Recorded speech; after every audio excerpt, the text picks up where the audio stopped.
Hey guys, SFP here, and welcome to episode 24 of my FIFA 16 Fulham career mode.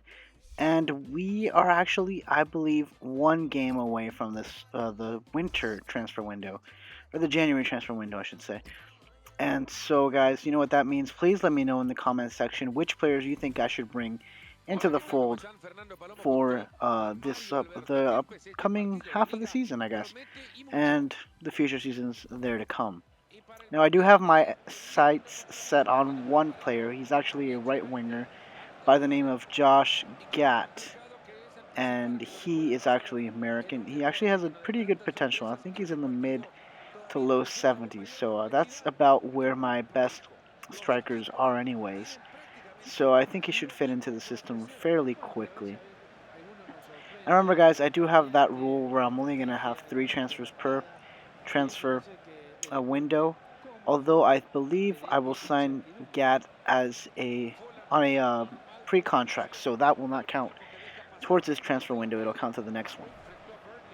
And as you can see here, we are still the best defensive team, which is great because considering we don't score often, it's probably a good thing that we don't concede that many goals as well. And we see there our sponsor there, Visit Florida, and I've actually been to Florida a couple of times, guys. It's a really nice state to be in. And here we have Dawson, who gets the first opportunity, and what a close opportunity it is. Unfortunately, it goes over the goal there, but he had too much time, in my opinion. My defense has to be a little bit more solid in getting that. And we see that Bordeaux actually has the captain's armband, and as you guys can see, I don't know if you noticed, I'm actually going with my B team here. Here we have Smith with a great opportunity. And I thought that was going in, guys. I could have sworn that was going in. It would have been one of the crappiest goals I've scored.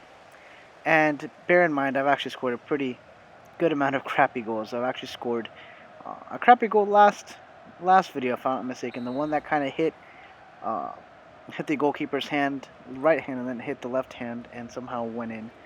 But anyways, maybe it's a good thing that I didn't go in, because that would have been a shitty goal. And here we have a weak opportunity that Phillips just takes care of, no problem. Here we have Pringle with Woodrow. Woodrow, who's been a surprise here, he actually sneaks by. He takes a shot, and it goes straight to the goalkeeper, who saves it, no problem. And here we have on the other side a great opportunity for Leeds United, and they punish us very well there. And it was a great setup. The chemistry that they have, it's just amazing. And it was a nice kind of setup play and a nice goal as well. So it's one of those goals that I really can't get mad at. My goalkeeper, Lewis, should have done better, to be quite honest. But it is a nice goal nonetheless. And at least if I concede goals, I can say that most of them have been pretty nice to look at. And we can see the Leeds fans are very happy with that lead so far. But uh, can we spoil the party? We have to see here, guys. And here we see Dawson, the scorer of that goal. And here we see another replay of that goal. And yet again, I see the fault that my goalkeeper kind of had. I mean, it was a whole defensive fault at best, but my goalkeeper should have been a little bit better on that. And here we have what could be the last play of the half. And no, nothing happens, and that'll be the end of the first half, guys. We are down 1 goal. Not exactly the position I want to be in, but I've been in this position a couple times before, and hopefully I'll be able to come out of it the victor. Now I'm going to put in Grimer, and I'm also going to put in Kavanaugh. And the reason I'm doing this is purely because I want to have these youngsters kind of be a little bit more involved. I kind of had them on the shelf here, and I know a lot of people probably wondering, I'm down a goal. I shouldn't be putting in these youngsters. But I figure if I'm going to potentially lose, I might as well give these youngsters a couple of chances. Here we have Smith, who goes for the shot, and it goes straight at the goalkeeper, Silvestri, who just takes care of it, no problem. Here we have Woodrow with a great opportunity, passes it to Smith. Smith with the volley, and the volley's just not strong enough, guys, and it goes straight to Silvestri yet again. And here we see Byram, who has a great opportunity, and we get lucky there because it hits the post, and then it falls to another Leeds United player, but he just cannot put it on frame. And again, we have leads with Cook. Cook actually puts in a decent cross, but it goes straight to our goalkeeper, Lewis. And unfortunately for this first game, we are going to suck on a 1-0 loss, which is a little bit depressing, guys. I'm trying to at least get in the playoffs. That is my goal. That is not the expectation that the board has for us, but that is my goal nonetheless. And we can see here that O'Hara is actually a little bit disappointed with his playing time, and I think I'll give him enough playing time later. And here we see that we are actually now in the January transfer window, guys. But fear not, I will not make any transfers here. At least not any incoming transfers. And I see that two players went back to their respective clubs. Taggart, or excuse me, they actually are coming back from their loan clubs. And we have a transfer offer for Ross McCormick that I will actually look at. And I see that I can go up to 5 million. But I'm going to do something a little bit ridiculous, and I'm actually going to ask for 10 million. Because while I don't necessarily want to sell McCormick because he's my best striker so far, I would be open to the possibility, if the money is right, to um, release him, I guess. And so I'm putting in a hefty offer, an offer which I'm pretty sure most teams will not accept. And before we go to our next game, and the last game of the episode, I will show you guys a squad report. And I will remind you guys that I'm still kind of testing out this thing. I'm still tinkering a little bit with the way I'm editing these videos, and hopefully at some point I can find a great balance where I can have these videos hopefully under 10 minutes. That's my goal if I'm going to make them 2 games per episode. Have it under 10 minutes, at least under 15, obviously. Uh, but I will be testing that out, and so this week is kind of like a test run, and I might just do it for another week as well, just to see if I can somehow manage. And I know it's odd saying that. I guess I could. For those of you guys who watch movies, I'm kind of like the Peter Jackson of YouTube videos. At least that's what I jokingly say in my head. The fact that, for those of you guys who don't know, Peter Jackson is known for having these extremely long movies because he just can't seem to edit enough pieces out because he feels that everything is important, just as I do right now. And so that's why my videos are a tad longer than even I would like, to be honest. And here we are going to the next game, which is an FA Cup game against Gillingham. Uh, we see here that I'm actually putting my A team because I'm looking for this opportunity to get a couple or a bit more income. To be quite honest, I think I spent a good portion of my money on the scouts there,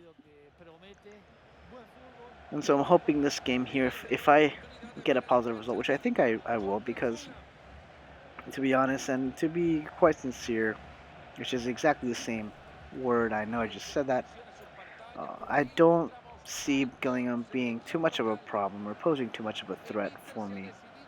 And no disrespect to Gillingham or any of their fans, but obviously uh, just because they say those words, no offense, it doesn't necessarily make up for the fact that I'm kind of offending you guys in a little bit, and it's not my intention. You guys know what I mean.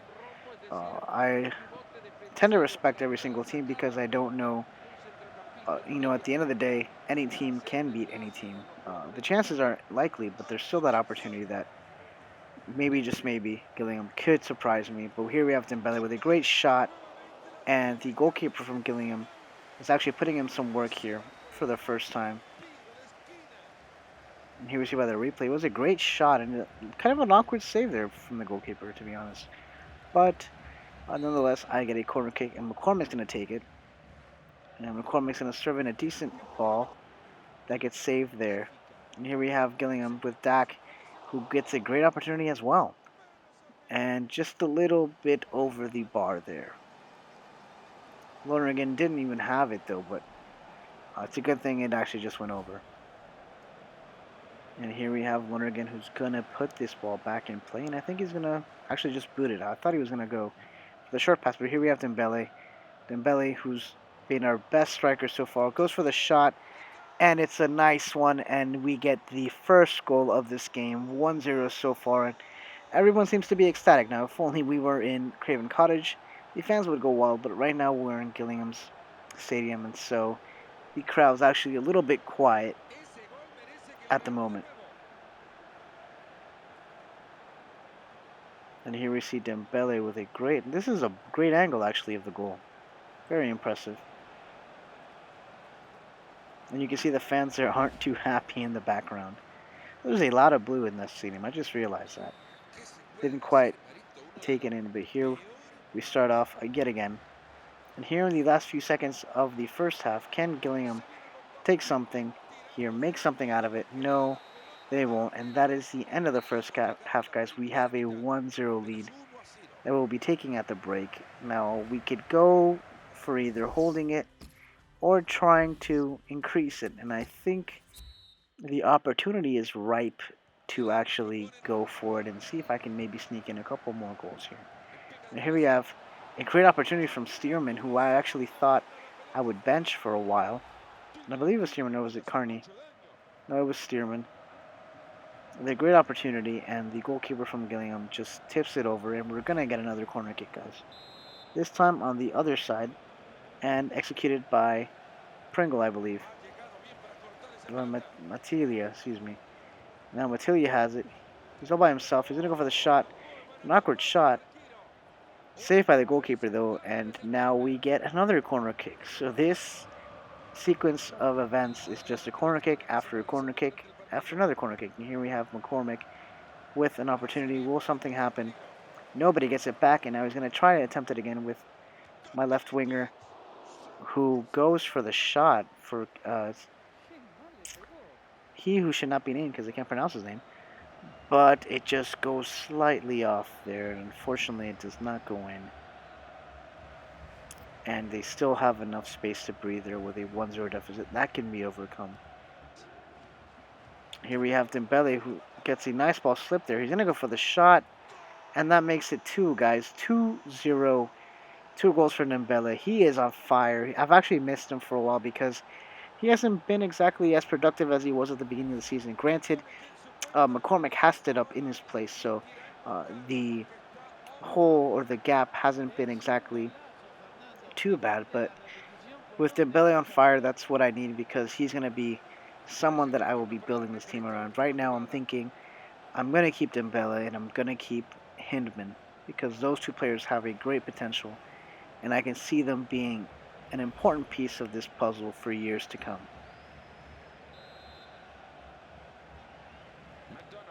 And here now, they start off yet again, and here we're going to see an opportunity for Gillingham, and what a horrible shot there. He got a little bit antsy there. And it must be because he's running out of time and the deficit's just growing there. And we see a couple of substitutions, but that doesn't matter because Lonergan's going to put it back in play. And he's going to boot it yet again. And here we have Gillingham again. There's a weird opportunity and hits the post. And then we get a PK call, guys. We're going to get a PK call against us. And that was one of the weirdest PKs I've ever seen, guys. Let me know in the comment section if you think that's a PK, because he actually just kind of slipped on me. I didn't slide tackle him at all, but nonetheless, we have here McDonald. And will McDonald get it? No, he does not. He goes for the chip, and it's not even a good chip, because had it been a good chip, I would have caught it. But no, it just goes over, and obviously his teammate there, Williamson's disappointed. He probably was criticizing him because he probably wanted the shot himself, but what a waste of a PK, guys, to be quite honest. And here we have Norris, Norris, not Chuck Norris, who thinks he can outbeat Voser in speed, which maybe he could, but the fact of his positioning was not exactly ideal. Voser takes care of it, no problem, and that is the end of this game, guys. We are going to the next round of the Emirates FA Cup with a 2-0 victory against Gillingham. And as we can see here, there are a couple of results that we have for the FA Cup. To be honest, I didn't quite focus on that. And here we get the news that we're going to have a match rescheduled, and O'Hara has pulled a calf and will be out for 2 weeks. So even though he was complaining about his playing time, he won't get any more playing time because he's injured. Perfect. Also, guys, here is a training simulation. Remember, if you guys want me to train someone else, Please let me know in the comment section down below, guys. I really do enjoy your input. Tell me what you like about this series so far. Tell me what you don't like, because I will obviously want to improve. I'm open for any suggestions that you guys may have. Any players that you want to have more playing time, please just let me know, guys. Don't feel the need to keep yourselves quiet. And here we have a transfer offer actually from Borussia Dortmund for Christensen. And again, I'm gonna go for the 10 mil. And I know I'm being a little bit of a dick about it, but I think every player, well, minus the three players that I'm obviously gonna keep, are up for sale just as long as the price is right. Maybe for that one, I should have been a little bit more lenient and maybe go for a 5 mil offer. But whatever, I'm expecting it for them to turn it down, obviously. And so far, Shuttleworth seems to be the best player so far for the U.S. Scout here. And here we're going to see the England one. And as we see it, guys, this is where I will leave you. Please follow me on Twitter at SFB Soccer Show. Follow me on Twitch at SFB Gaming. If you like this video, please give it a thumbs up. If you're new to my channel, please subscribe because that's a great way to stay updated, guys. And remember to watch the next episode coming up on Monday because tomorrow is when I will be uploading the FC Barcelona career mode. So peace out, guys, and until next time, see you.